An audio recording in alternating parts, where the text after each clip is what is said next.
Fellow Falcoholics, what is up? Welcome to episode 225 of the Falcoholic Live. I'm your host, Kevin Knight, at Falcoholic Kevin on Twitter, celebrating 10,000 Twitter followers today. Thank you guys so much. I was had like a quiet, internal goal of like, oh, I wonder if I could hit 10K, by the end of the season. And thanks to you guys. And I know a lot of you follow me on Twitter. I know a lot of you follow everything else, and I appreciate that too. But thanks to you guys. We got there 2 weeks early. We got 2 weeks to spare on the 10K followers, so I really do appreciate that. I know just a couple weeks ago we got to 5,000 subscribers here on YouTube as well. So again, just can't thank you guys enough for supporting the show, both through your engagement in terms of likes and subscriptions, but also those of you that support us on Patreon and donate to the travel funds. It's really appreciated, and it's nice that you guys help me do the things that I want to do, for my career, and I really do take that seriously and appreciate what you guys are enabling me to do here on the Falcoholic Live and at the Falcoholic. So starting off the show with some thanks there, but we have some draft content to reach tonight. We are going to be breaking down the start of draft season here for the Falcons, officially eliminated from the playoffs in week 16 after the loss to the Ravens. Frustrating game. We talked about it a lot on our belated post-game show on Monday, if you check that out. So I'm not really going to rehash too much of that game. I think Jordan and I covered it pretty thoroughly, but I will sort of go through the important takeaways, which are, we need to have a plan with Desmond Ridder, and, what are the possible scenarios the Falcons could be looking at after the next 2 weeks in terms of where can we end up in the draft. I've done a bit of research on that, so we'll break that down today. We'll also get into essentially the top, my sort of assessment now of the team's top needs and sort of some of my favorite targets at this point in the draft cycle. I've only really been diving into actual film watching on college prospects like as over the last couple days, so I don't have a huge amount of film study done, but there's a lot of great people doing that work right now, like everyone over at the Draft Network. They have so many scouting reports up. It's giving me a chance to sort of read up on a lot of these guys. I've also seen a lot of them live, so it's starting to come together. I'm going to be trying to watch 20 guys before the Senior Bowl to get a baseline there, mostly defensive linemen, because that's my favorite, and also it's what the Falcons need desperately. So we're going to get into that today as well, and definitely taking your questions as well. If you guys have burning questions, you could donate to our Senior Bowl fund. Should be getting my credentials approved any day now for the Senior Bowl. But we've already raised $72, guys. Thanks so much for that. So if you're interested in donating to that, you can leave us a question by going to streamlabs.com/thefalcoholic/tip, or you can donate on Venmo. Just let me know in the chat that you've done that, and I will make sure to get to your question during the show as well. Really appreciate everyone for their support. And of course, if you're just watching and you want to support the show, just give us those likes and subscribes or those 5-star reviews on the podcast platforms. Those, like I said, those really help us out as well. So thank you guys so much for that. Speaking of, Dylan Spires with the $5. What's up, man? Welcome back, Dylan. He says, we have seen a lot of defensive tackles drop in the draft. Do we really think Jalen Carter would get drafted as high as people believe or not? And that is a good point, Dylan. To me, there are sort of two true blue chip defenders in this class, two blue chip players, depending on your opinion of maybe CJ Stroud or Bryce Young. But to me, the clear top two guys that are in a tier of their own are Jalen Carter and Will Anderson. And right now I would have Jalen Carter number one, probably based on my thoughts. I think Will Anderson's still really good, but I think Jalen Carter just he's been otherworldly, and Will Anderson's really awesome as well. So you can't really go wrong with either one, I think, but I think Jalen Carter just inched ahead slightly with his play this year. So you raise a good point, though. Do teams really value defensive tackle enough to take him that high? I mean, we've seen, I think Quinnen Williams went really high recently, and that pick has looked good in hindsight. I do think Will Anderson is likely to get picked first because he is an edge rusher, and no one's going to forget what he put on tape last year, which was just completely number one overall pick sort of tape. And it's not like his tape this year was poor. It just didn't really build on that amazing season. So I do think Will Anderson's still going to go first. But I think if you want either Jalen Carter or Will Anderson, you probably need to be picking in the top 4, because I don't really think teams are going to get a good enough offer to trade out of those picks unless it's for a quarterback. Like I know there was a question on Twitter today from Dansky who was saying, would you consider trading next year's first to get Jalen Carter or Will Anderson? And I was like, no, because it's too rich to get a non-quarterback. I think I could see it probably for some teams that are really close, like the Eagles. I think would be an obvious candidate to try to make a move to get one of those 2 blue chip players, because I think they are so close, right, to the precipice, and they could afford to give up a future pick to really get that extra blue chip player that's going to take them over the top. But for the Falcons, I think this needs to be a slow burn. I think they're doing it the right way. It's just it's sort of frustrating to watch in the early stages, but I don't think trading away multiple picks for someone even as good as Jalen Carter is the best move. At the same time, I wouldn't hate it, because it means I think you're getting the best player in the class if they were to trade up for him. But ultimately, I think the best case scenario, if you want Jalen Carter, is that the Falcons do end up losing the last 2 games and then ending up around probably pick 4 is where they need to be. But I think if the Falcons have pick 4, they have a pretty good chance of getting Jalen Carter. But we'll see. It's tough to predict, especially this far out. There could be guys that rise and fall and whatever too. But yeah, I do really like Jalen Carter. So he's one of those guys that I would get excited about drafting or even trading up for. But it's complicated. But you're right, Dylan. I think that the sort of positional value argument would sort of suggest that Jalen Carter is more likely than not to fall slightly, considering I think he's the number 1 overall player. Going to 4 would be a fall, quote unquote. But yeah, great question though, and I think Jalen Carter should absolutely be the top target if the Falcons are picking in the top 5. Because I think you're really hoping you get a guy like that on this defensive line. That's what that or Will Anderson is really what they need more than anything else. All right, yeah, we're gonna get to a lot of draft stuff today, guys. I know we've been teasing the draft takes out, slowly over time. But now that the Falcons have officially been eliminated, I'm sort of full steam ahead into the draft stuff. Before we get to that, I did want to start with some notes. Some stuff that we do need to sort of monitor. Going into the offseason, we got 2 more games, right? These last 2 games are big for evaluation purposes. We need to know what pieces are coming back, what can we expect from the second-year players, from the third-year players, and so on. So we're going to get into that stuff, and the tape from these last 2 games, even though they're not playing for a playoff spot anymore, is going to be really valuable in terms of deciding and sort of stacking the board needs-based.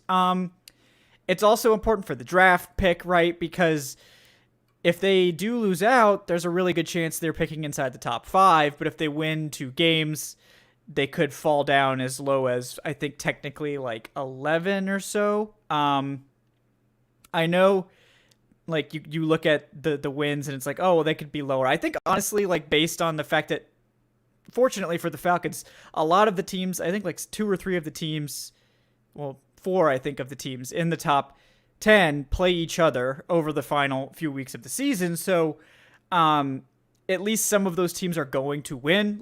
Arizona plays Atlanta this week. So obviously if Atlanta loses that game, they don't just lose, they give Arizona a win. And with the Falcons' strength of schedule being pretty low, it's not the lowest anymore, but it is low. I mean, it's one of the lowest. They have a great chance. The Arizona game is really key, because I think if they do end up losing the Arizona game, they're probably picking in the top 5. If they win the Arizona game and Desmond Ridder start to really come together and look good, then I think there's a chance you pull off the Tampa Bay upset. And I would absolutely not be opposed to Desmond Ridder coming in and really solidifying his hold on the quarterback position by winning these last 2 games and looking good and sticking it to Tom Brady. I would love for the Falcons to get a win against Tom Brady. I'm all on board for that. The draft pick is nice, don't get me wrong, and I do love to talk about the draft, but it's more important to me to beat Tom Brady's ass one time. We got to do it. We need to do it before he retires. So, I think that you got to go for it there. But even if they do win out, which I think is not very likely, I think they'll win one of these last two games, and it's probably going to be the Arizona game. But it's not impossible, and I think that no matter what, they're probably picking in the top 10, and they're going to have a chance to add a good player here. So with this class, honestly, if you're not in the top 4, I don't think the difference in talent between picks like 6 and 10 is really big. I really don't think it is. So I don't really think it hurts them that much. It's really like if they lose out, they'll have a great draft pick probably. If they win out or win one game, they'll probably be picking between 6 and 10. So that it doesn't really matter that much. So it's like if you're going to win, you might as well go all in, and that's nice.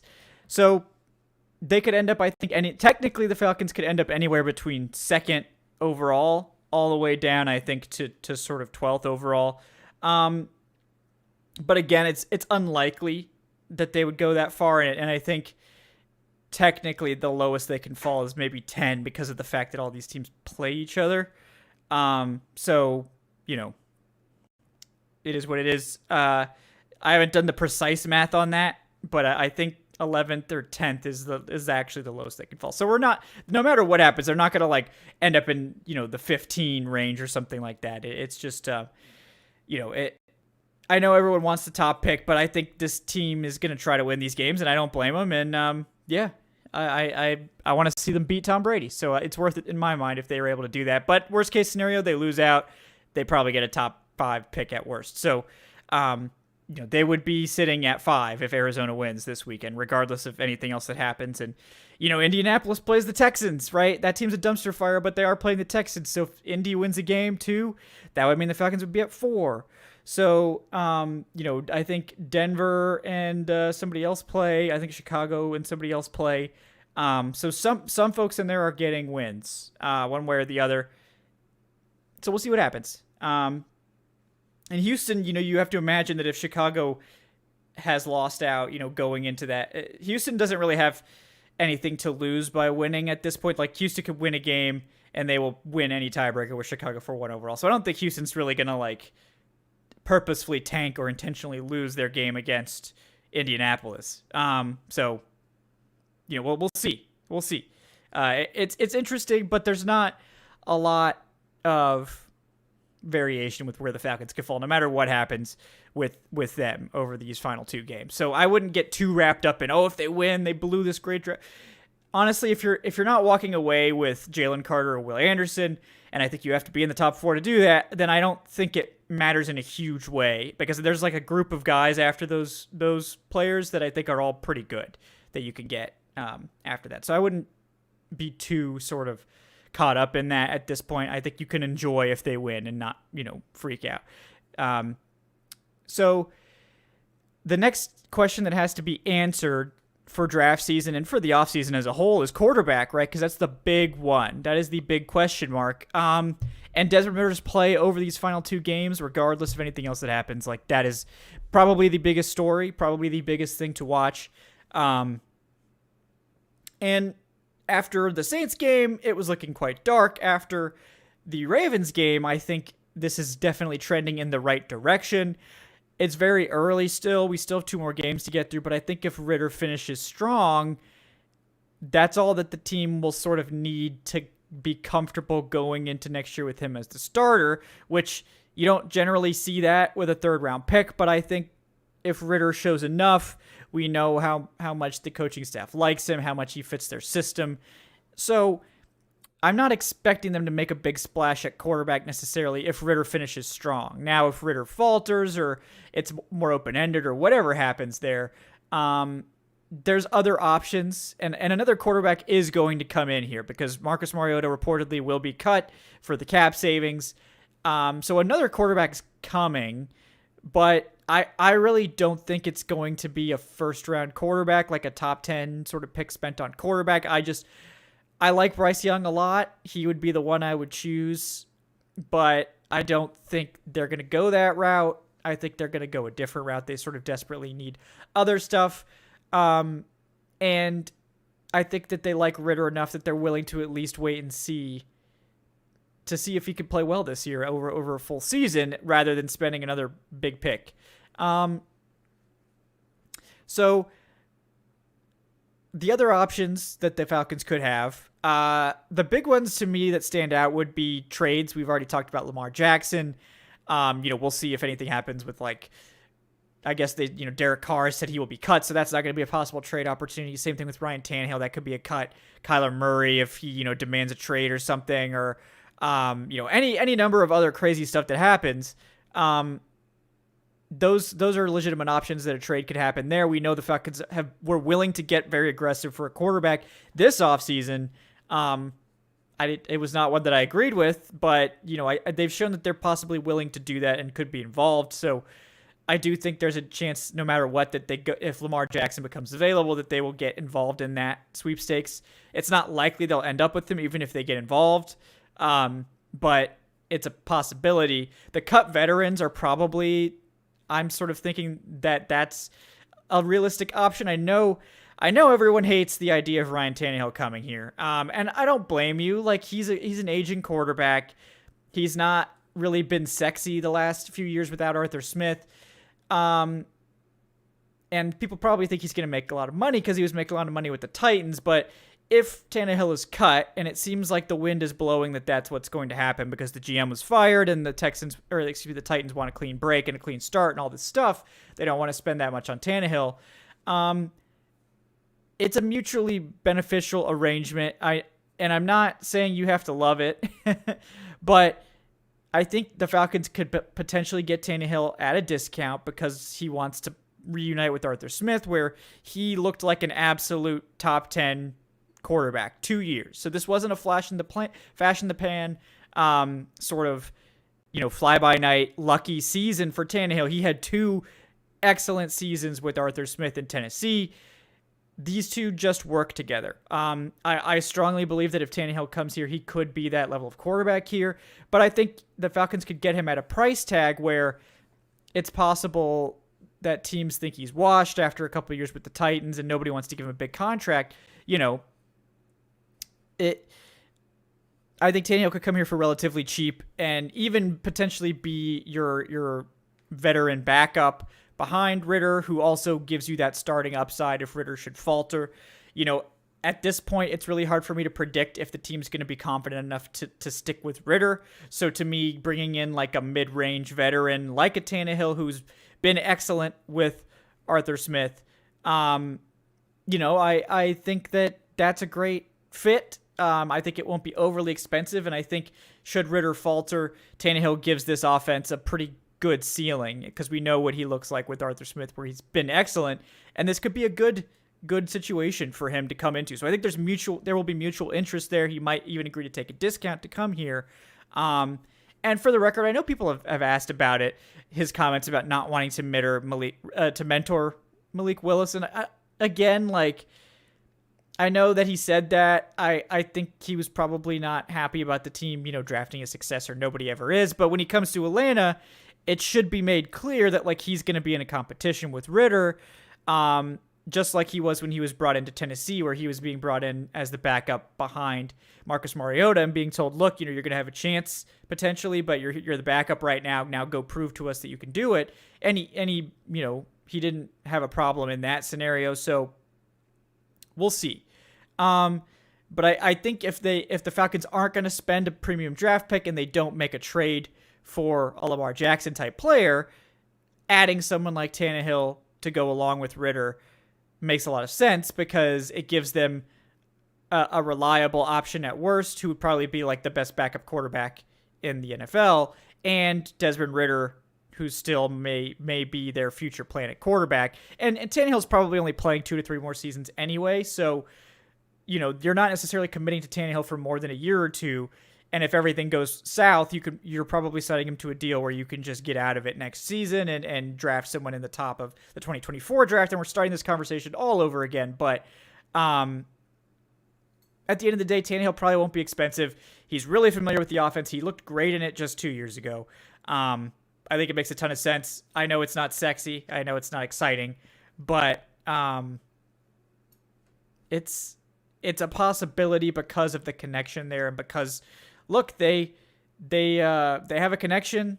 Those two clearly work well together, and I think that's how a lot of these deals in the NFL get done. Especially guys like Tannehill that might be considering retirement. Maybe he decides to keep playing with Arthur Smith or something like that. Yeah, and Derek Carr's the other one. I really don't think he's the type of quarterback they want here. I do think Derek Carr is an absolutely fine NFL starter. I think he's like a fringe top 15 guy most years. But I think that he's not really what they want. The Falcons don't really want a prototypical like pocket passer. They do want more of that mobile quarterback archetype.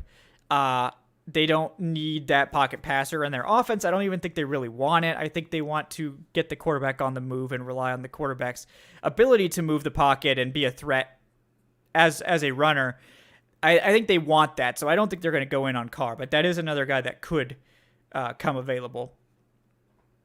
We got Vil Vats. What's up, man? With the $25. Thank you so much, Vil. Appreciate that, man. He says, who are some key free agents the Falcons should target this offseason? What position groups would you prefer the Falcons to address through free agency? Have fun at the Senior Bowl and grab some craft beer on me with this donation.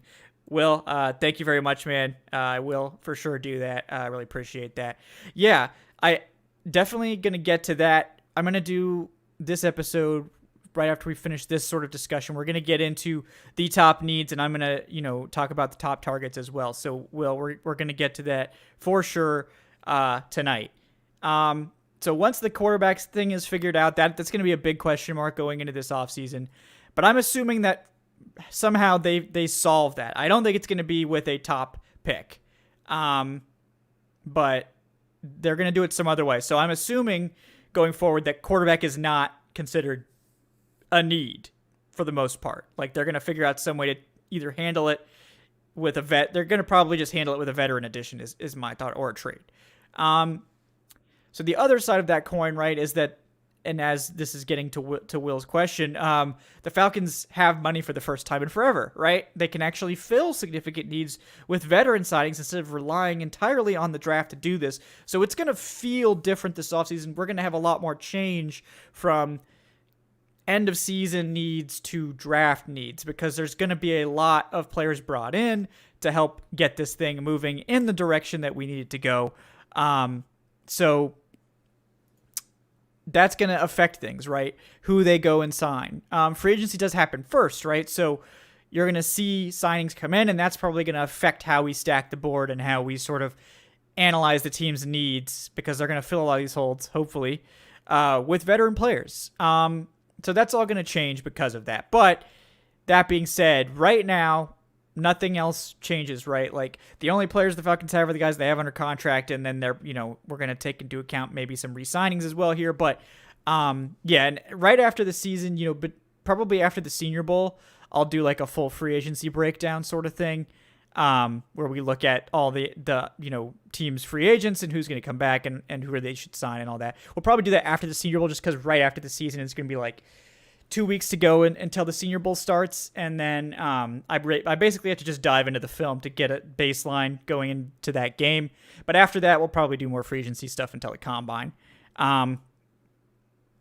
So this is going to be my assessment of the team's needs at this point. And these are the needs that I would consider like significant enough to list. Now that doesn't, it's not going to have every position ranked on here. And that we'll talk about which ones aren't on here as well. But to me right now, it's a tie at the top between interior defensive line and edge. Like it doesn't matter to me.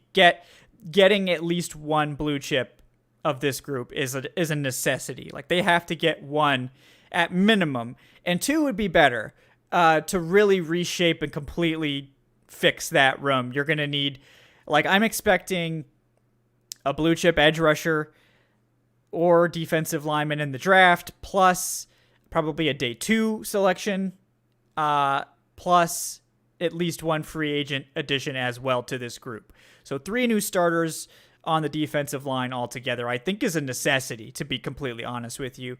It doesn't even have to be starters necessarily, just 3 key rotational players. Like one of them might be a nose tackle if they go and try to really upgrade that spot. One might be more of a penetration style interior guy, and then we might have another edge rusher in here as well. So that defensive line to me is clearly the number one need. I think most people would just agree with that, right? The Falcons just, I like what we've seen from Arnold Ebiketie. I think we have something potentially in D'Angelo Malone, and maybe Lorenzo Carter comes back, but that's not enough on the edge. And then we all know at defensive tackle, it's basically a disaster zone. So to me, it makes more sense to sort of go after edge rushers in the draft. I don't love this edge group in free agency. I just don't think it's very good. There's a couple of guys like Yannick Ngakoue, like I talked about re-signing Lorenzo Carter, Marcus Davenport. These guys, it's none of them are super moving the needle for me. I do like Ngakoue. He's having a down year with the Colts, but he could be a buy low sort of guy. And then Davenport with the connection with Fontenot, maybe he is convinced to come here, but I don't love that group. The interior defensive line group is much, much better. That's where I would probably sign one or two players. I just love this class is much, much better. No questions asked. Daron Payne is obviously the headliner, but there's so many good players in here. Greg Gaines from the Rams, very solid interior defender. J.J. Watt's retiring, so he's off the list, folks. But, Zach Allen from the Cardinals having a tremendous season as a pass rusher, really breakout year. We've got Javon Hargrave from the Eagles, David Onyemata from the Saints. Again, that Fontenot connection could be big. Larry Ogunjobi, again, having sort of a down year, but, Taven Bryan's having a breakout season for the Browns. Poona Ford of the Seahawks. Sheldon Rankins, could be a buy low guy. Dalvin Tomlinson of the Vikings at nose tackle if you're looking for a premier guy there. Even John Kaminsky, right, has had a tremendous season with the Lions. So A'Shawn Robinson is a run defending guy I like a lot. I think they could easily add one premier guy and one sort of starter guy in that group and look and feel really good about it. And then add, somebody in the draft too. I think the Falcons should absolutely double dip and get at least two defensive linemen in this draft class to complement it. I don't think they need more than that, because if you had 1 to 2 guys in free agency and then 1 to 2 guys in the draft, they already have Taquan Graham, they already have Grady Jarrett, and they've got at least Malone and Ebiketie who are keeping around at edge. So there's room for guys, but there's not room for 4 guys or 5 or 6 or 7 guys. They need probably 3 to 4 new faces to really beef up this group. But defensive line to me is clearly number one.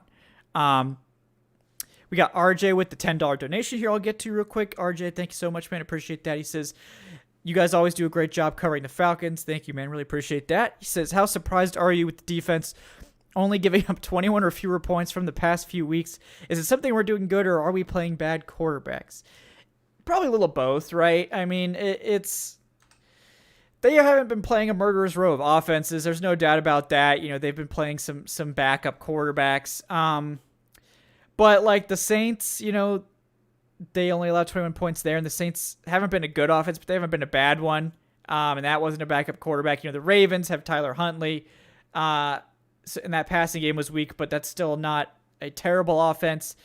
The Steelers, Commanders, I think they've definitely benefited from playing a weak group of offenses. But at the same time, you remember the Dan Quinn years, it didn't really matter who they played. They would give up 25, 30, 35 points to basically anyone. So I think this defense is at least keeping it reasonable. I don't think they're looking very good doing it most of the time. I think they're actually a pretty painful watch, but for whatever reason, they're doing enough to keep it going. And so I appreciate that. And I think that's, as much as everyone maligns Dean Pease and his off coverage and zone, that's frustrating to watch. I think Pease is really strapped and putting this together with duct tape and sort of really trying to limit the damage in any way he can. And, I think it's a sign of good coaching that they are not giving up a ton of points to these even bad offenses. This defense, I'll give them credit. They've kept the offense in almost every single game. The only one that they didn't was the Bengals game, but the offense had a lot to do with that as well. So, otherwise, it's been there for the taking every single week. The defense has kept it within the realm of the reasonable, and the offense just hasn't risen to the challenge. And I think that's really all you need from this defense. But until the offense really gets up to speed, improving the defense will help them win close games. And then I think if this team wants to be a contender, they have to get the defense to at least an average level, if not better. So that and addressing the pass rush, I think is a big part of that. Arthur Smith, to his credit, did say like addressing the pass rush was one of the biggest offseason priorities. So we've heard that before, right? But at least they're notating it at this point.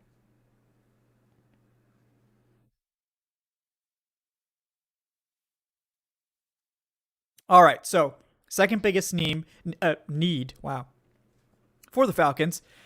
I have a generically offensive line, and the reason I have that right now is because to me, I think the Falcons need to add one more starter on the offensive line, one just really good player, and I would like to do that in the draft because they're going to spend probably a ton of money re-signing Caleb McGarry and re-signing Chris Lindstrom.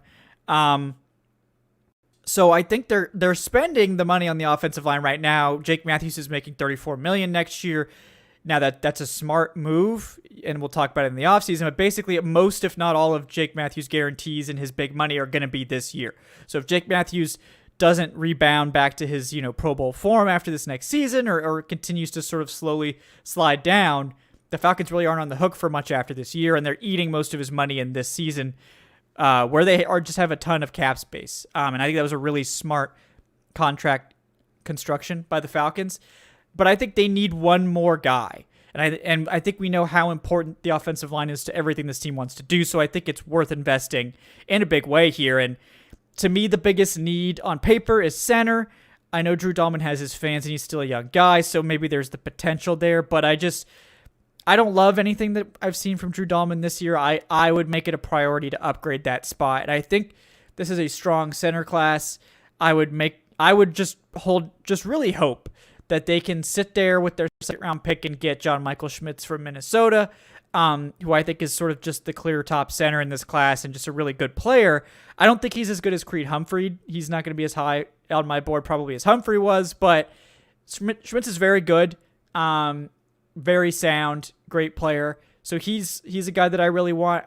But I think honestly, like, it wouldn't upset me if the Falcons sort of just sit there in the second round and just sort of say, we're going to take the best trench player that falls to us. And if it's a really good offensive lineman that fell out of the first round, like a John Michael Schmitz or one of the tackles or whoever, you just take that guy and you plug him in, and maybe they play guard this year, or maybe they play center, or maybe, they're a swing tackle for you. But I think getting a versatile guy is good, like someone that could play guard or tackle or center, like at least two of those spots would be good. And then you just plug them in wherever the hole is biggest. And to me, it would be center. But again, maybe you draft like a Paris Johnson Jr. from Ohio State. Maybe he falls for whatever reason. Elite guard and then transition to tackle. So what could he do? He could play left guard for a couple of years until Matthews is ready to move on, and then you move him to left tackle, and boom, you just add another left guard. Or you get a good center, and then you sort of make do with what you have at left guard, which is three guys basically that have all looked like solid starters in Elijah Wilkinson, Colby Gossett, and Matt Hennessy, who may be getting the start this week. We'll see. So I think you just add another offensive lineman. So that's really what my number two need would be. Just add one more good offensive lineman starter to this group. And I think this becomes a really, really good offensive line at this point. My third biggest need, and this one might be kind of controversial, but it's getting a wide receiver too. And I think with Desmond Ridder throwing the ball more and clearly the Falcons wanting to get more involved in the pass game, I think that the need for another wide receiver has become more clear to me. With Mariota, I think they were getting it done perfectly fine, but it was also really low volume. I still do like Olamide Zaccheaus. I think he's a wide receiver 3, however, and I think he's a good one.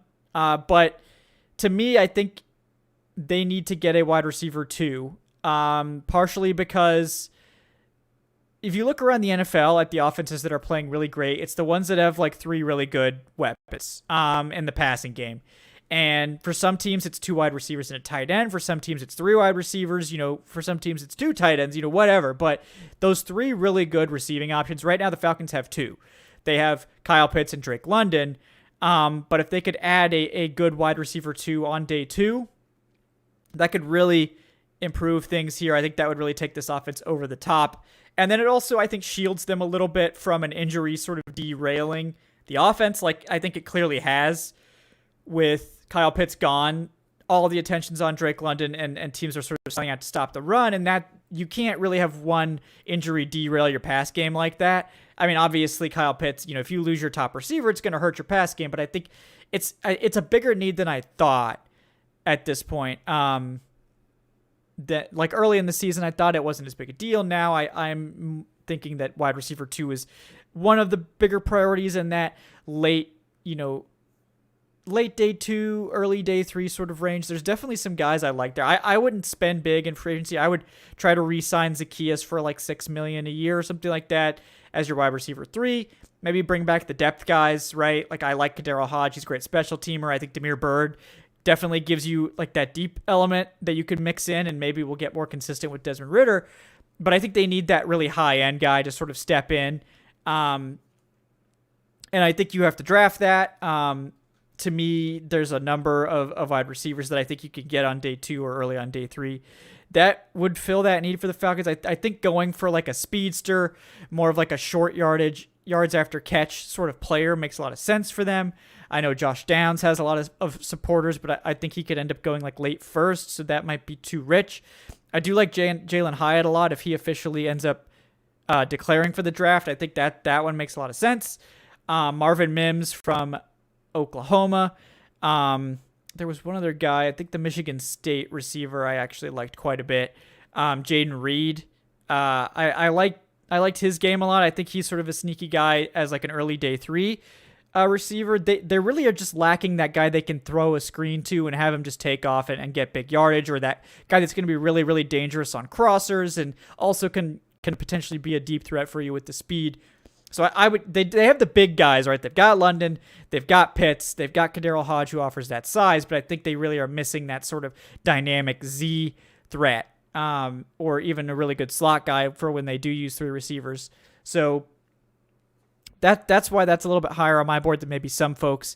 The next one for me might also be a little bit controversial, right? Cornerback is my 4th biggest need right now.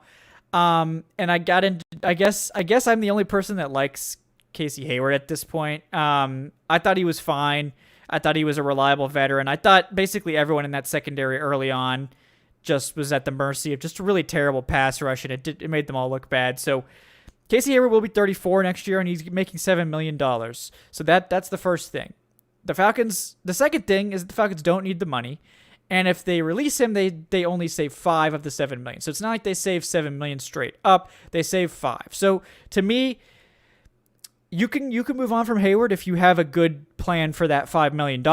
But I think that his ability to play inside and outside is big. I think right now, like we've already seen the Falcons secondary depth sort of exposed, and I think having Hayward as like your third corner, as a guy who can step in anywhere if needed, play all over the place, and really provide that veteran leadership that the Falcons just don't have in the secondary right now. It's a very young group.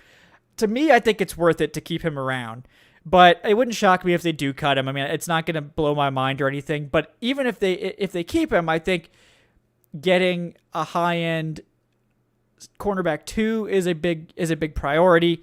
Whether that's a slot guy or an outside guy, you can make it work. But I think adding that secondary corner across from Terrell long term, I think we've seen that Darren Hall probably isn't that guy. I think Darren Hall is certainly good enough to be a rosterable depth corner, but I don't think he's ever going to be a plus starter for you. So they need to get that guy in place next to Terrell, and Casey Hayward, slowing down a bit. So maybe the slot is a good spot for him. He's a good run defender. So either way, I think you basically try to add a nickel corner, a good one to upgrade that room. And I think that would help the secondary a lot. I think that's sort of the weakest link right now is that third corner, and maybe you really like D Alford. Yeah, Robert Kelly. I would definitely. I think Isaiah Oliver has been sort of a disappointment. I think his run defense has continued to be good, but he hasn't played anywhere near as good as he did before his injury last year. So I think, Oliver might come back as like a depth guy, but I don't know that he's going to be a starter anymore. But again, like maybe the team thinks it's all injury related and they want to give him time, and he's not going to cost a lot of money. So I'm perfectly fine bringing him back. Same thing with like D Alford. I would definitely give him his exclusive rights tender, which is vet min, and have him come in and compete again. I think he's good depth at worst, but I think you add one more corner, whether that's in free agency or in the draft, to really flesh out that rotation and give you a third option there that's really good. Also helps you weather the storm in case of injuries. This is what this money is for, and you need to build this roster up, make it not vulnerable to one injury derailing your whole season. So that's my hope there, is that is prioritized as well.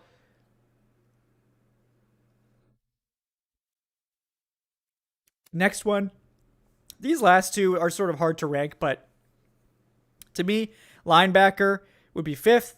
I think getting another off-ball linebacker long-term is important. Clearly, Troy Anderson is one of their plans there. And I think Rashaan Evans, he's played almost 100% of the snaps at linebacker. I think they really like him. I don't think he's a high-level starter, but I think he's a solid one, so I'm comfortable with him starting again in 2023. I do think adding a day 3 linebacker is a great idea. This is, if you've paid attention to any of my mock drafts, they are littered with day 3 linebackers because day 3 linebackers routinely become starters. It's a great place to find linebacker help, especially if you're looking for a specialist, like if you want a guy that can line up on the line of scrimmage and play the run, or if you're looking for a thumper, or if you're looking for a smaller pass coverage guy. You can get a specialist linebacker in the 4th, 5th round that will start for you without question. You can't do that at a lot of positions in the draft.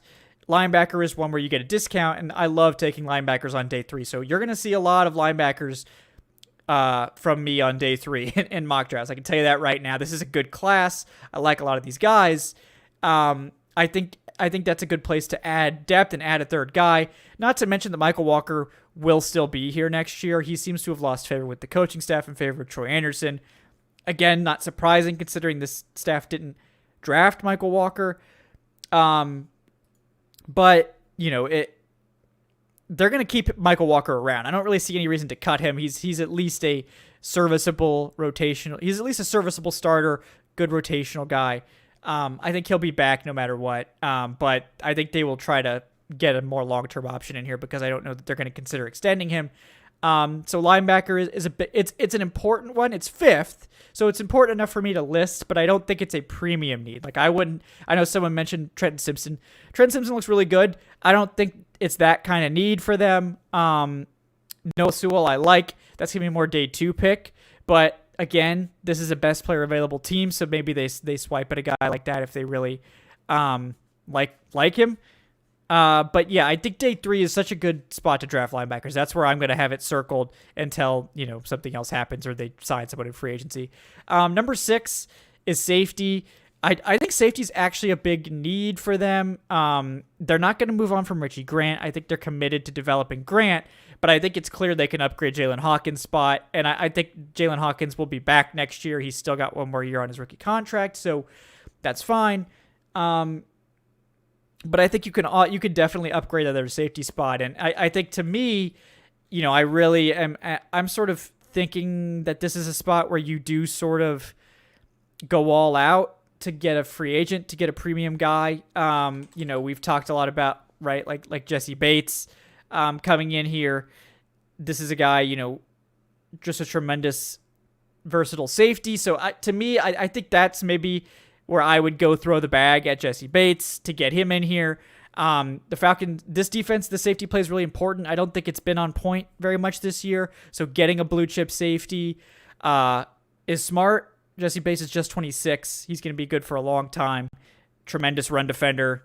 very good in coverage. I would throw the bag at Jesse Bates. That's my preference, which I think that's sort of why I have it lower on the list, to be honest, because I sort of imagine that it's going to be somewhere where they actually invest a lot.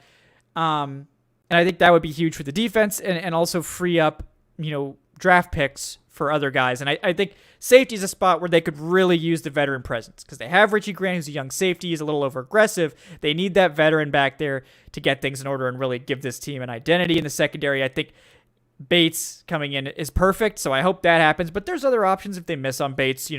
Von Bell, also on the Bengals, is a free agent. Nick Scott of the Rams, I think he's having a down year, but solid safety there. Guys that are a little bit older could be an option, right? I think, who was it that I was thinking of? Jordan Poyer, he's going to be 33, or excuse me, he's going to be 32. But he could be cut by the Bills potentially. Well, maybe not.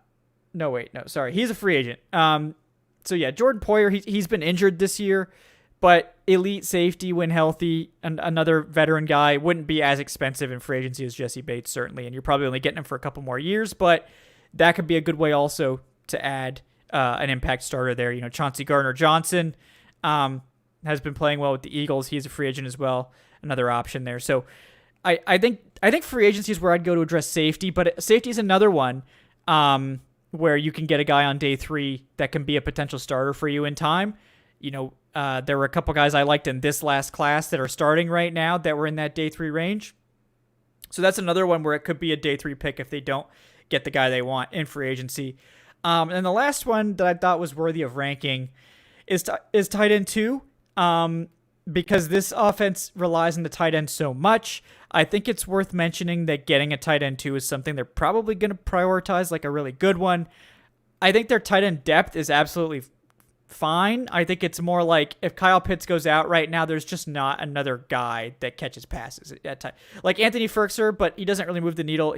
He's basically unplayable as a blocker, and that really hurts their ability to do stuff with him. So I think the Falcons are looking for someone who's a much better blocker than Anthony Firkser, but can also catch passes at a decent level. I don't think they need to be receiving specialist level, but like better than Parker Hesse, probably better than Michael Pruitt, and be a better blocker than Anthony Firkser or Felipe Franks. I think that's a need. I think that's a need they will go after. I don't think it's a need that needs to be addressed early. I think this is a decent tight end class in the draft. I like Sam Laporta from Iowa a lot. I liked him a lot last year. He went back to school. That's an early day 3 guy who's a versatile, blocking / receiving tight end that could do a little bit of everything, been very productive in college. I think he's a perfect fit here. I would be all over Sam Laporta early on day 3. The Falcons, again, do have 2 4th-round picks, so remember that. As well as, I think, they do have a 5th-round pick as well. From the Jaguars coming, I believe, as long as Calvin Ridley is reinstated, which would be shocking if he wasn't. So I think that's important need. I don't think it's a high level, like we need premium investment need, but I think it's enough to mention. So those are my 6 ones that I'm going to be sort of prioritizing. I'll obviously, in my mock drafts, I'll consider anyone who's on the board. If the value is good enough somewhere, I may still go in that direction just because I think that's what the team would do. They've shown willingness to do that. But to me, I think, like running back, it's not on my list. It's not a priority for me at all. I think you got 2 7th-round picks, so if you have a priority sort of free agent guy you really like, spend a 7th-round pick, bring him in. But I think between Tyler Algier looking like a legitimate RB1, Cordero Patterson's definitely slowing down, but as a running back too, he's perfectly fine. And Avery Williams as a change of pace guy has looked good. Caleb Huntley's probably going to miss time next season with his injury, but I think when he comes back, he's a running back too as well. I don't think you need any sort of premium investment at running back at all. I mean, they could use a guy with a little more home run speed, but ultimately it's the Falcons are going to pound the rock. They know the type of guy that they like. Pretty much everyone they've thrown back there has looked decent. I think they're going to be able to do the same thing. And maybe they just go and sign someone they like in free agency. I don't think it's going to be one of the premier guys, but like, you know, there's so many running backs that are available in free agency every single year. They're not going to be expensive. You know, you've got even guys like Jamal Williams from the Lions, right? You know, playing a secondary role there, but great in the red zone. He could be someone you bring in. You know, there's just so many guys. You know, Alexander Madison hasn't gotten a lot of carries. You know, how much money is he going to get on the open market? I would be happy to bring him in. You know, you don't have to spend a lot of money, and I think you can get a perfectly serviceable guy to come in. And honestly, I don't really think it's draft worthy. Like, I mean, maybe, like I said, one of your 7th round picks, if you want to throw a dart at a premier free agent, that's fine. But I think ultimately, like, this position doesn't need any help for the most part. And like I said, I think quarterback, one way or another, it's not going to be a thing in the draft. Although I will say, like, a guy like Hendon Hooker on day 3 is probably my favorite option if we're going to consider drafting a quarterback, just because I really like Hendon Hooker. I thought he was having an awesome season. I think he's a perfect fit for this offense, but he's going to be 25 and he's probably going to miss most of next year. So he's going to be one of those like patient picks, but again, day 3 pick for a potential quarterback who I think has NFL starting upside. You know, a lot of times you can end up flipping those types of guys for draft picks too. It's not the worst investment in the world, especially if the Falcons end up trading down at some point and getting extra picks. I don't hate it. I think that is something people should consider. But it's not a top need for me at this point. Okay, so my rant and monologue is over. I know we had a couple questions. Sean Stassi asks, how high do you think the Falcons will draft a cornerback to be on the opposite side of AJ Terrell? The answer to that's really hard to predict. I do think that it could be anywhere. I think it could be their top pick. I think it could be the 2nd round. I think it could be the 3rd round. This is a good cornerback class to take a guy in the first 3 rounds, I think. So I think that's probably where it will happen, or it won't happen at all. But, you know, Christian Gonzalez, it was on my list of top targets that I sent out on Twitter. I really like him. Joey Porter Jr. is awesome as well. I know Cam Smith has a lot of fans. Keely Ringo, a little bit more developmental. But like 2nd round guys, you know, Devon Witherspoon. I know someone mentioned Caillou Blue Kelly, Garrett Williams from Syracuse. A lot of guys that are in that range that could be impact cornerback 2s for the Falcons. I would be happy to draft a lot of those guys on day 2. You know, we'll just have to see how it shirks out. But yeah, I'm excited to see where. But to answer your question, I think it could be anywhere from like rounds 1 to 3. I think if it gets lower than that, I'm not sure that they'll bother with it because they already have, I think, a number of like good sort of like depth corners that might be more that they're sort of looking to develop. So I don't really see them drafting like a late corner. I mean, they could always do whatever they want, but I think that's less of an emphasis late. So I think that's like one of those things where it's either going to be a big free agent addition, earlier draft pick, or they sort of just stick with what they have, and we'll see. But I think they're going to add something there. I just don't know where or when in particular. But yeah, I really do think this team has a potential to be a worst to first team next year. I think they've got all the stuff set up to go their way. They'll have some positive one-score game regression. Unlike last year where this team won basically all their one-score games, we knew that was going to regress to the mean. This team has ended up losing more than winning. That pendulum, again, is likely to swing back towards 500. So I think you're looking for this team to win more games just in the way that the law of averages tends to push teams towards the middle. And then I think this roster is probably going to be drastically better. The big question mark to me is quarterback. Like, is Desmond Ridder it? Do they make a big move? Do they sign a veteran to compete with Ridder?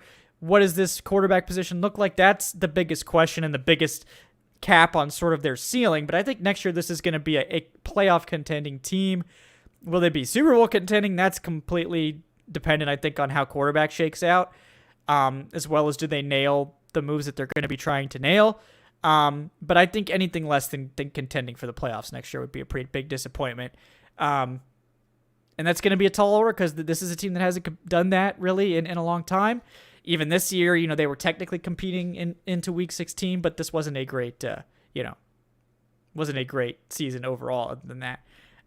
Robert Kelly, tell us about the fullback we signed to the practice squad. Yeah, Clint Rakovich, don't know much about him, honestly. I know he was considered one of the draftable fullbacks, which usually means you're a pretty good fullback.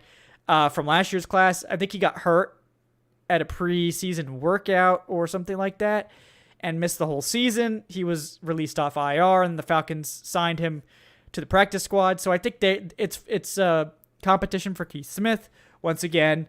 And Keith Smith, very solid player.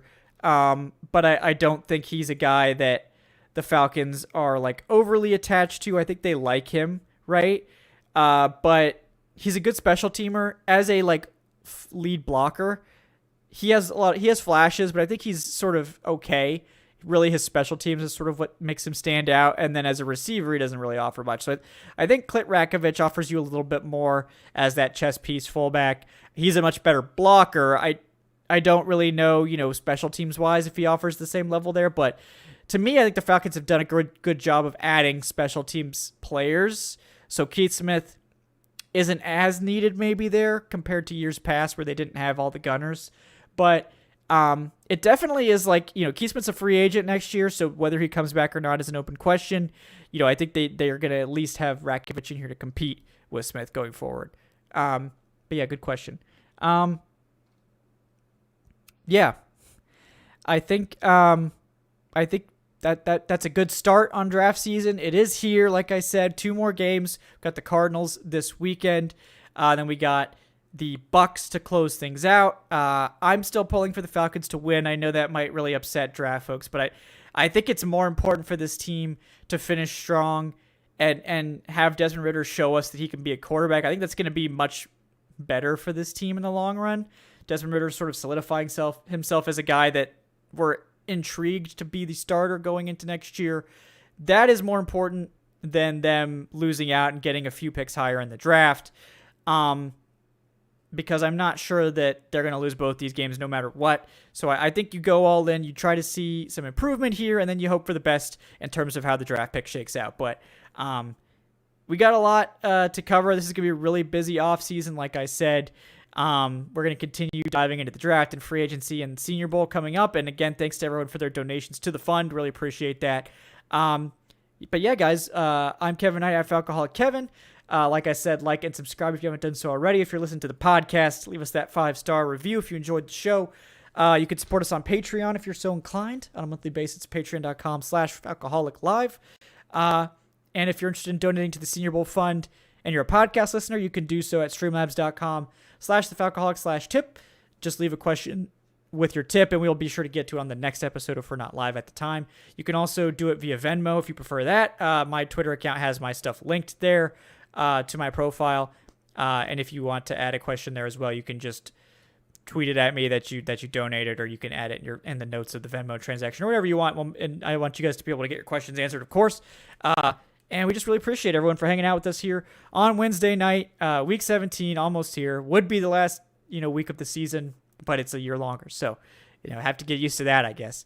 But again, guys, thanks so much. Hope you enjoyed the rest of your Wednesday evening. We'll see you next time on the Falcoholic Live for our post-game show. Also going to have former tight end Ed Smith joining me on Friday for the Cardinals game preview. So I'm excited about that.